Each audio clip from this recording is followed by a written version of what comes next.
ایک دفعہ حضرت علی رضی اللہ تعالی عنہ نے اپنے فرزند حضرت حسن علیہ السلام سے فرمایا، مجھ سے 4 اور پھر 4 باتیں یاد رکھو، ان کے ہوتے ہوئے جو کچھ کرو گے وہ تمہیں ضرور نہ پہچانیں گے۔ سب سے بڑی ثروت عقل و دانش ہے، اور سب سے بڑی ناداری حماقت و بے عقلی ہے، اور سب سے بڑی وحشت غرور خود بنی ہے،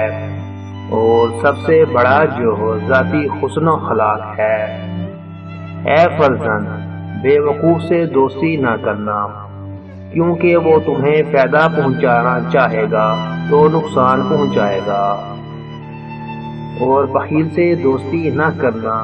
کیونکہ جب تمہیں اس کی مدد کی انتہائی ضرورت ہوگی وہ تم سے دور بھاگے گا، اور بد کردار سے دوستی نہ کرنا، وہ تمہیں کوروں کے مول بیچ دے گا، اور جھوٹے سے دوستی نہ کرنا، کیونکہ وہ سیلاب کے مانند تمہارے لیے دور کی چیزوں کو قریب اور قریب کی چیزوں کو دور کر کے دکھائے گا۔